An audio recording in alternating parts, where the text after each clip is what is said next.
Olá, começa agora mais um programa Destaques. E o desembargador Heráclito Vieira assumiu na última sexta-feira a presidência do Tribunal de Justiça do Estado do Ceará para o biênio 2025-2027. O magistrado destacou as áreas prioritárias para a atuação do órgão durante a gestão.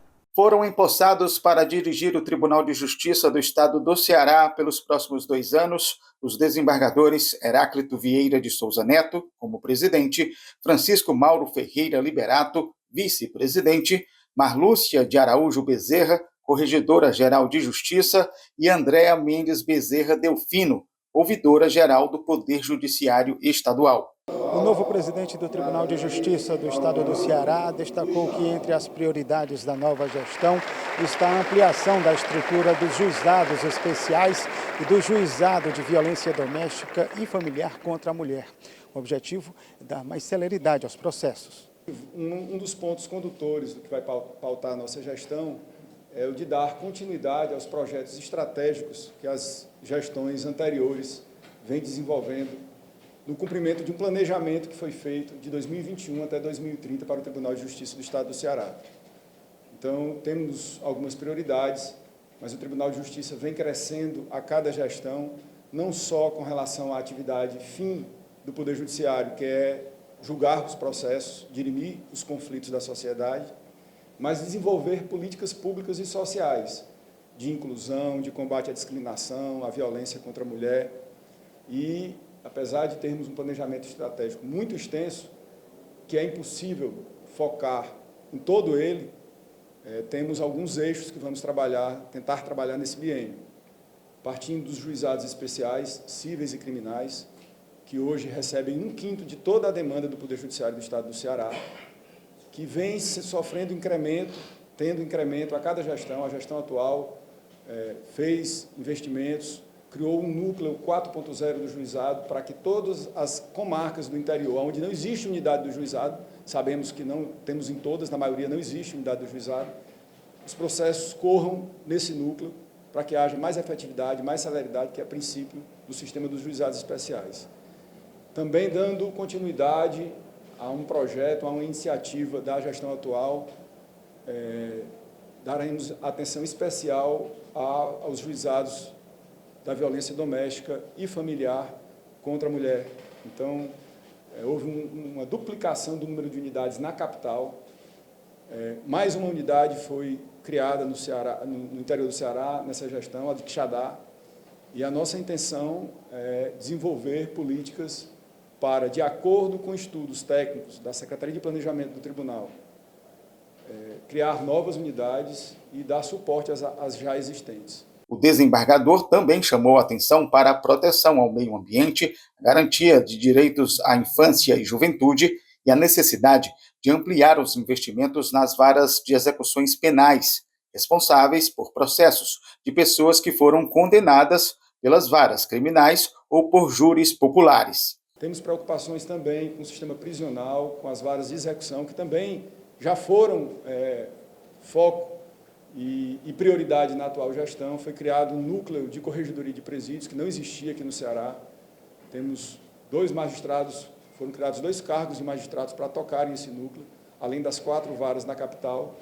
Sabemos que é um dos problemas que para a sociedade gera mais temor, gera mais insegurança, a questão da criminalidade, mas a necessidade também de investimento na área do sistema prisional, porque simplesmente jogar dentro dos presídios, das unidades prisionais, sem se preocupar com condições dignas de dignidade e de possibilidade de recuperação, e após a saída de oportunidade para os egressos, é muito difícil sair desse ciclo da criminalidade, principalmente por conta das organizações que atuam em todo o país. Presente ao evento, o governador do estado, Eumano de Freitas, ressaltou o papel do TJ de resolver conflitos e garantir os direitos dos cidadãos, em harmonia com o Poder Executivo e Legislativo. Fico feliz que o presidente tenha essa compreensão e eu tenho muito orgulho do Tribunal de Justiça do Estado do Ceará, um tribunal que é referência no país hoje pela produtividade que tem, pela qualidade dos seus magistrados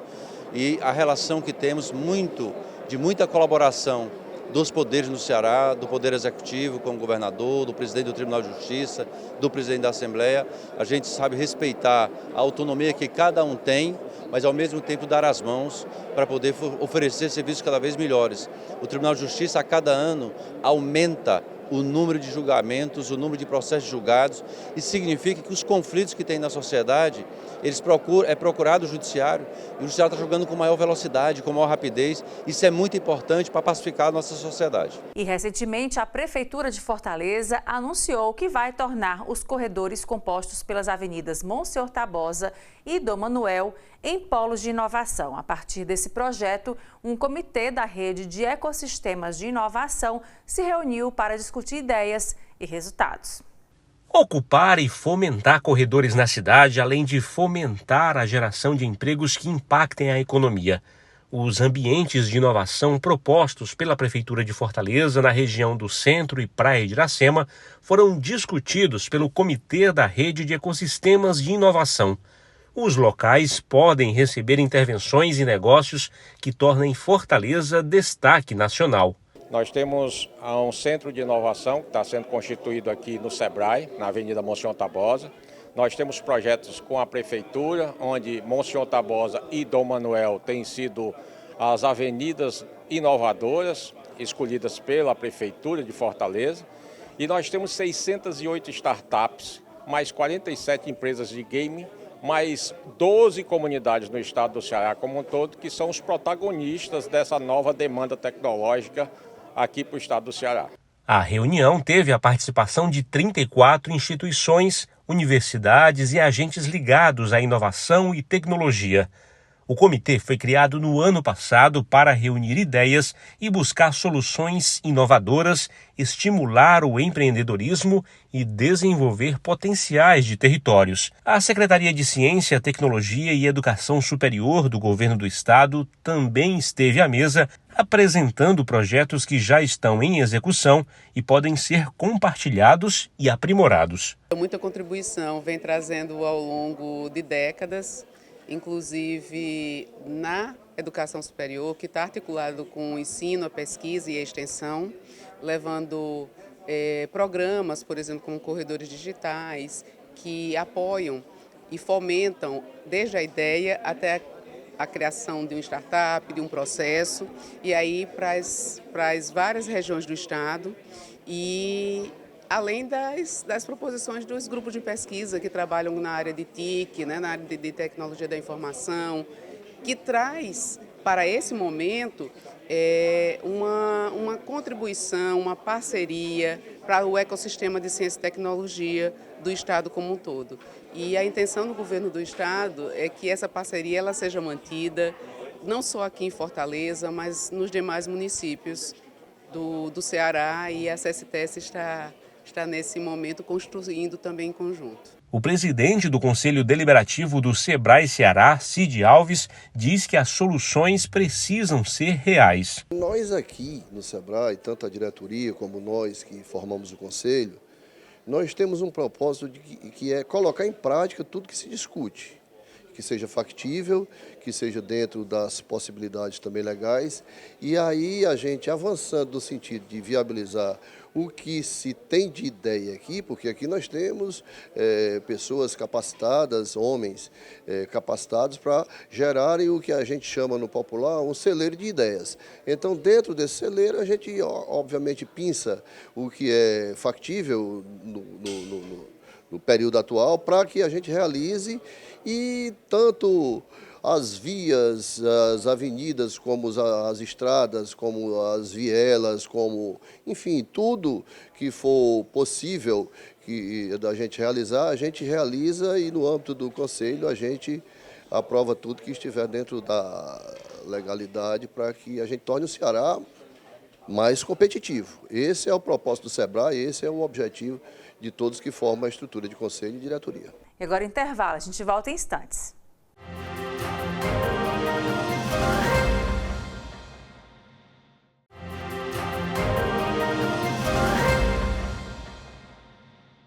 E a partir desta segunda-feira, agora dia 3, os boletos poderão ser pagos não apenas por código de barras, mas por meio de outros instrumentos como o Pix.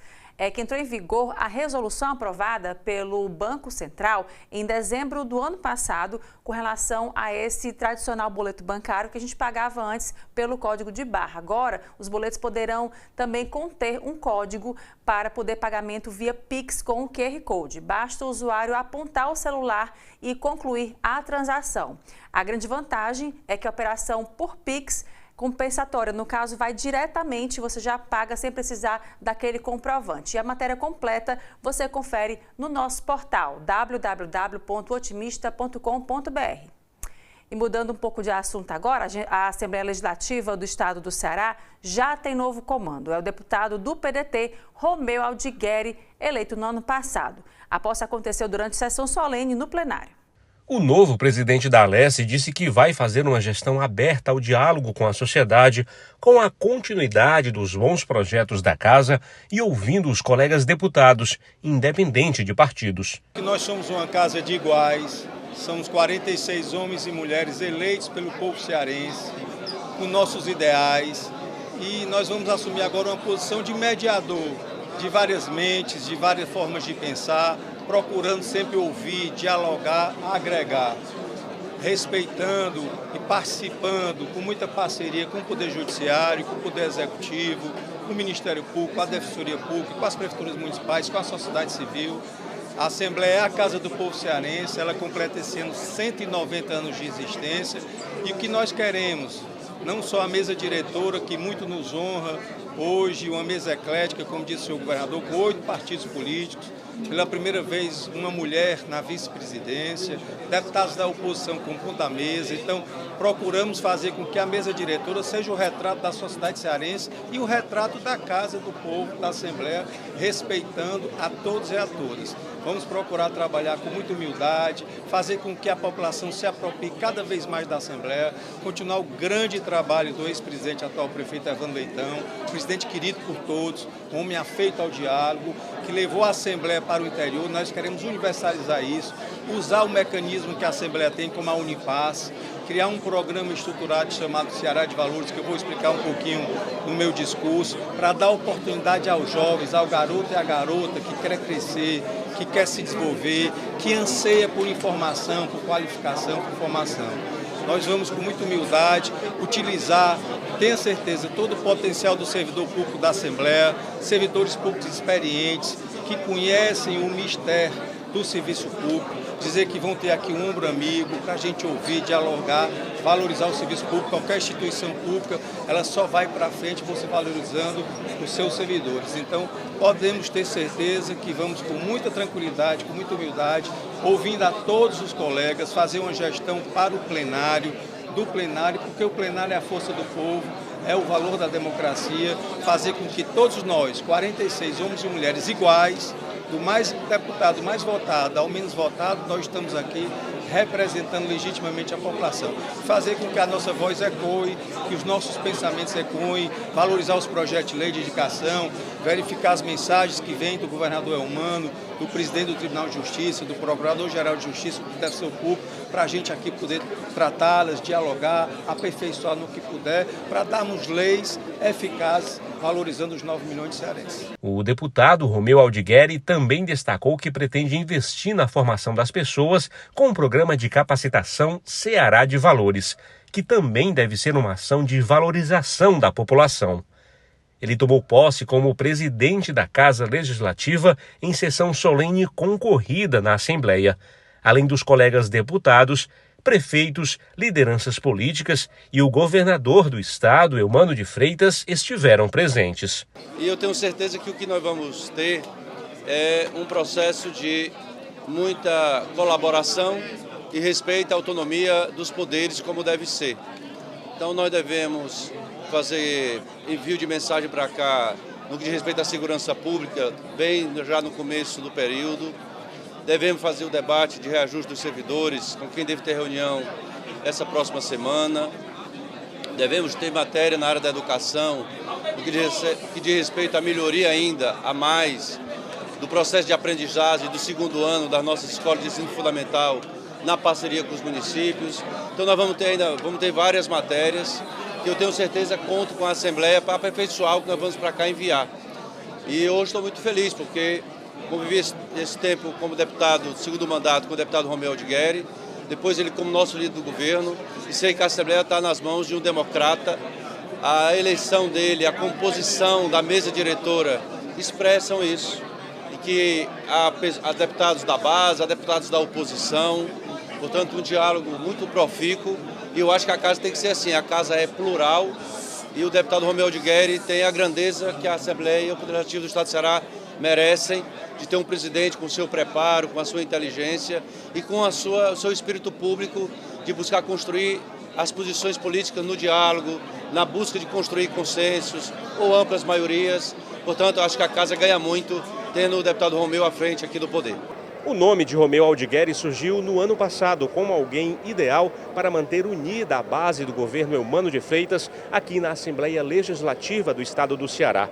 O deputado montou uma mesa diretora contemplando oposição e situação e vai seguir comandando a casa pelos próximos 2 anos. O novo presidente tem os colegas deputados Daniel Oliveira, do MDB, como primeiro vice-presidente, Larissa Gaspar, do PT, como segunda vice-presidente, e de Assis Diniz, do PT, Jeová Mota, do PDT, Felipe Mota, do União Brasil e João Jaime, do Progressistas, como secretários. Romeu Aldigueri está no seu segundo mandato de deputado estadual, já foi superintendente do IBAMA, no Ceará, e também comandou a SEMASSE.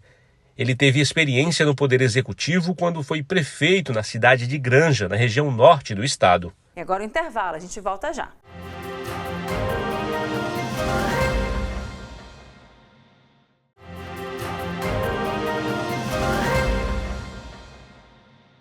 E você já deve ter notado que alguns medicamentos têm na caixa um QR Code para acesso à bula. É a bula digital que foi autorizada pela Agência Nacional de Vigilância Sanitária e ela pretende aproximar as informações dos produtos farmacêuticos para os pacientes. A nossa equipe, Denis Barbosa, tem os detalhes.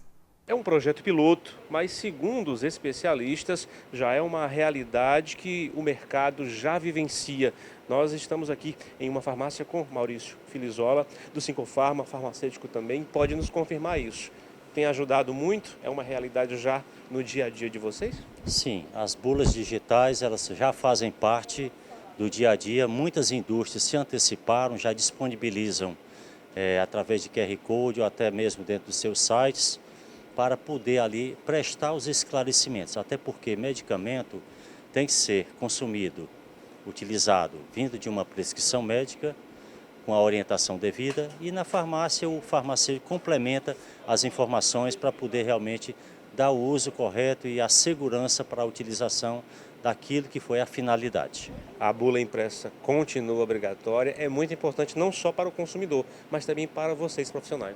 Na realidade, a bula impressa ela é uma determinação da própria Anvisa, isso já vem aí há décadas sendo utilizado, tem lá todos os dizeres e todas as informações necessárias para poder a utilização ser correta, tanto para o profissional da área como o médico, como para os farmacêuticos, que são bulas específicas, como também a bula específica para o consumidor, para poder, numa linguagem mais acessível, ele compreender principalmente a utilização correta, os cuidados que deve ter na utilização dos medicamentos, até porque a finalidade do medicamento é justamente ali recuperar a saúde, curar ou fazer alguma complementação em relação a alguns exames. Então, nós temos aqui, como responsáveis e como profissionais, enfatizar que a bula é necessária e que, claro, tem aí como auxiliar nesse processo de recuperação de saúde, porque muitas vezes você está utilizando um medicamento aqui para o consumidor.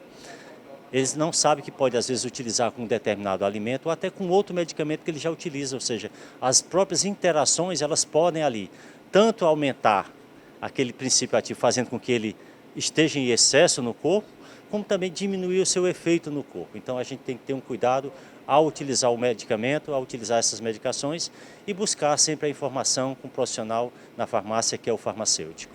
Nós temos uma imagem da leitura desse QR Code de um medicamento, é muito fácil, rápido e realmente muitas bulas digitais trazem até vídeos, é muito acessível, né, inclusiva, para que as pessoas realmente tirem suas dúvidas e tenham ali também uma segurança muito maior. É a tecnologia e a inovação fazendo parte da saúde do brasileiro.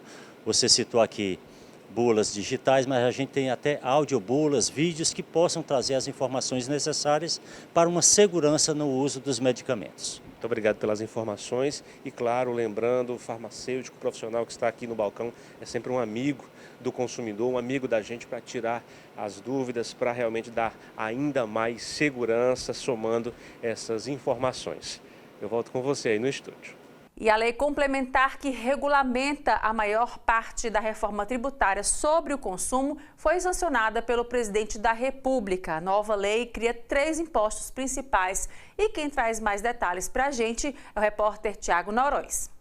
Olá! A nova lei estabelece uma devolução de até 100% da contribuição sobre bens e serviços, a CBS, e de pelo menos 20% do IBS, que é o Imposto sobre Bens e Serviços.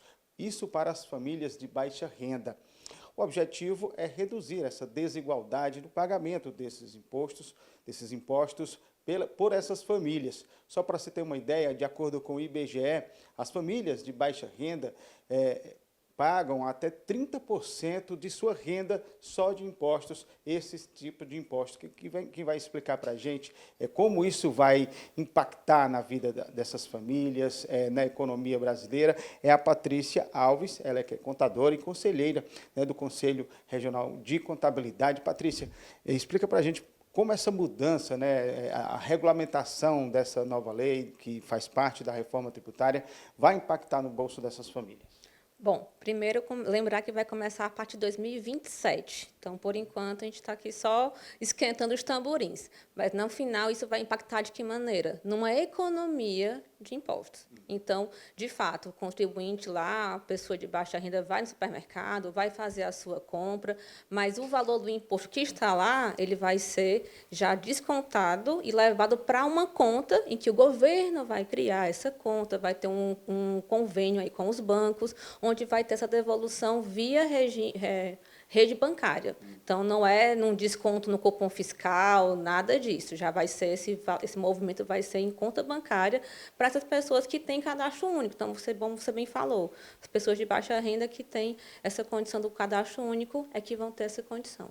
Então, é a partir de 2027... Começa em 2027. Então, são as pessoas mais beneficiadas, são essas pessoas de baixa renda, mas precisa estar cadastrado no cadastro único, que é o CAD único do governo, né? Exatamente. E aí, vale lembrar que no CBS vai ter a devolução, digamos assim, de 100% do imposto, né? Em algumas categorias.